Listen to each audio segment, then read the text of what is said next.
Cuy, kembali lagi bersama saya Andro Alton Hardianja dengan NIM 6751840 dari kelas D3 D403. Nah, di sini saya akan memaparkan jurnal Athena Dipol dan judul saya angkat yaitu perancangan dan analisis kinerja Athena Dipol fakta kurva Koch tipe planar pada pita frekuensi air televisi.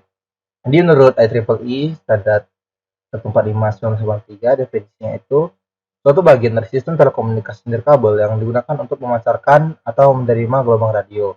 Jadi, nah, kita kan di sini ingin membahas antena dipol. Jadi, kita harus tahu dulu antena dipol itu. Jadi, antena dipol itu memiliki karakteristik omnidireksional, yaitu memancarkan dan menerima gelombang secara merata pada sudut tertentu. Terus, perolehan yang rendah karena gelombang yang dipancarkan merata ke bagian arah menyebabkan daya yang dipancarkan terdistribusi sama besar, sehingga nilai daya tersebut tidak sebesar apabila gelombang dipancarkan pada arah saja. Yang ketiga, tidak memerlukan ground plane. Yang keempat, bentuk sederhana karena dapat dibuat hanya dengan dua buah kawat konduktor saja, seperti yang pernah kita buat di aplikasi TST.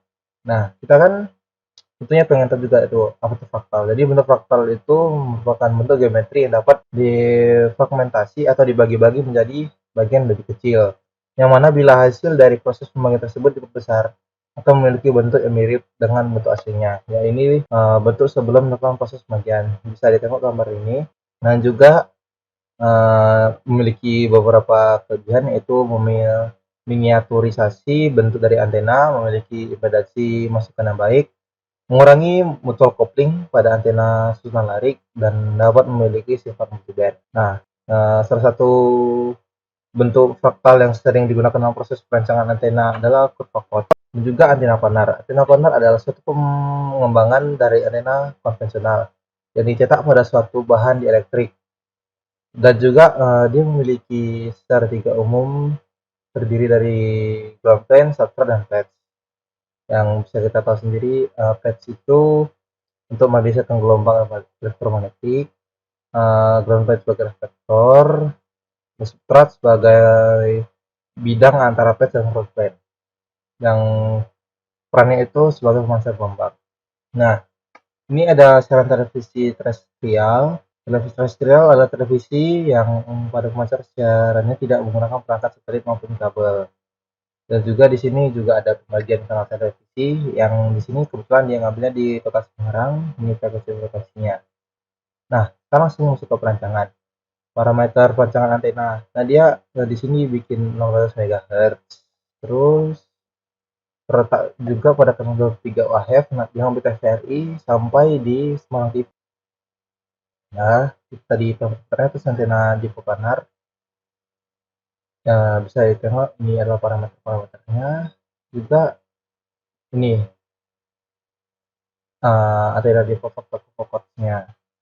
Nah, hasilnya aja ini apa parameternya dan ini hasilnya. Nah, kan tadi ini ingin buat itu.